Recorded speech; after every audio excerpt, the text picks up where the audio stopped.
जो अपने घर की आन और शान थी, जिसकी परवरिश में माँ बाप ने कोई कमी नहीं छोड़ी, यहाँ तक कि उसकी शादी में भी करोड़ों रुपयों का खर्चा किया।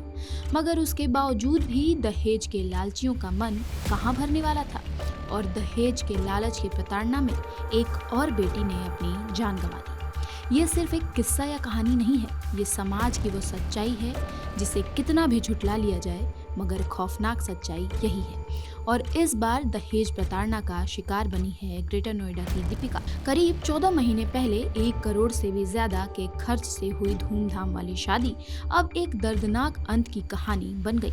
आरोप है कि दहेज की मांग और लगातार प्रताड़ना से परेशान होकर विवाहिता ने छत से कूदकर जान दे दी। घटना के बाद परिवार में कोहराम मच गया, जबकि पुलिस ने पति और ससुर को गिरफ्तार कर लिया है। घटना थाना इकोटेक 3 के जलालपुर गांव की है। मृतका की पहचान दीपिका के रूप में हुई है। वह मूल रूप से कुड़ी खेड़ा गांव की रहने वाली थी। उसकी शादी करीब 1.5 साल पहले जलपुरा निवासी ऋतिक से हुई थी। परिवार का कहना है कि शादी में करीब 1 करोड़ रुपए खर्च किए गए थे और हैसियत से बढ़कर दान दहेज दिया गया था, लेकिन इसके बावजूद ससुराल पक्ष की मांगें खत्म नहीं हुई। घटना सर, मेरी बेटी थी दीपिका, जिसकी शादी मैंने 11 दिसंबर 2024 में जलपुरा गांव के ऋतिक लड़के मनोज का पुत्र है, उससे शादी की थी। और उसे थोड़े ही दिन बाद जो टॉर्चर करना शुरू कर दिया कि हमें फॉर्च्यूनर मिल रही थी, हमें तो इतना रुपया मिल रहा था, इतना दहेज मिल रहा था। आपकी बातचीत बेटी से क्या बताती थी? हाँ, बेटी बताती थी और मुझे बताया, कल भी बताया। मैं कल गया भी वहाँ पे और मैंने जाके उसे समझा के, उन्हें भी बोल के हम जो आगे, बाकी उसी के आधे घंटे बाद मेरे जो मनोज है उसकी कॉल मेरे पास आती है कि आपकी बेटी जो दीपिका है वो गिर गई है। मैंने उसे पूछा जीने से गिर गई है या बाथरूम में गिर गई है, कहाँ गिरी है? तो उसने कही कि वो छत से नीचे गिर गई है और हम उसे जो है शारदा हॉस्पिटल में लेके जा रहे हैं, आप भी आ जाओ। हम वहाँ पे जाके जैसे ही हमने उसे देखा तो वहाँ पे वो लड़की मृत मिली हमें जो है, और हमने पुलिस को भी 112 नंबर पर कॉल किया।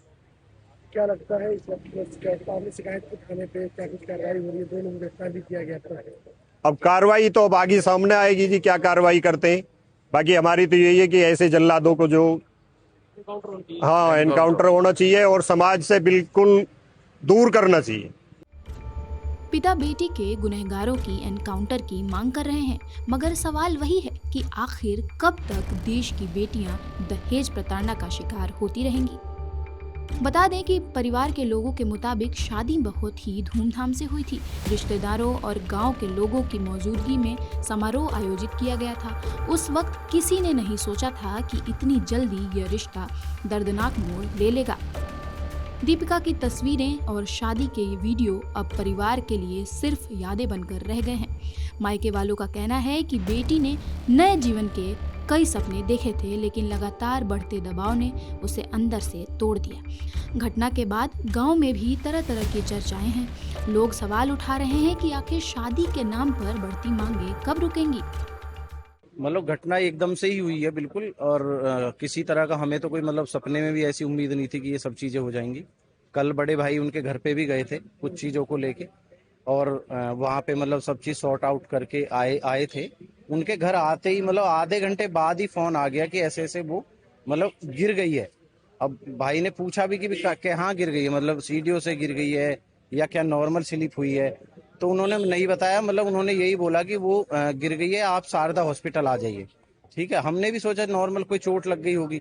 अब वहां जाके मतलब पता चल रहा है कि मतलब बेटी बिल्कुल खत्म है, मतलब डेड बॉडी उसकी है वहां पे, और उसके पूरी बॉडी पे मतलब मारपीट के निशान हैं, नीले पड़े हुए हैं। ठीक है, इनफैक्ट उसको यहाँ पे पेट में जैसे बुलेट या तो बुलेट का वो है वो, या कोई स्क्रू वगैरह या सरिया वगैरह से मतलब घाव है, बहुत गहरा घाव है और इतना मोटा घाव है। ठीक है, तो मार पिटाई होने के बाद उसको छत से फेंका गया है ताकि उसको एक्सीडेंट दिखाया जाए। जांच अधिकारी ये भी पता लगाने की कोशिश कर रहे हैं कि घटना से पहले घर में क्या हुआ था। मोबाइल कॉल डिटेल, बातचीत और अन्य डिजिटल साक्ष्यों की भी जांच की जा रही है। पुलिस अधिकारियों का कहना है कि मामले में जो भी तथ्य सामने आएंगे उसी आधार पर आगे की कार्रवाई की जाएगी। मगर इस मामले ने सुधारवादी समाज के सभी दावों पर करारा तमाचा मारने का काम किया है और साथ ही एक बड़ा सवाल छोड़ दिया है कि जिस देश में देवी की पूजा की जाती है, शिव और शक्ति को बराबर माना जाता है, वहाँ आखिरकार बेटियां कब तक ऐसे हैवानों का शिकार होती रहेंगी।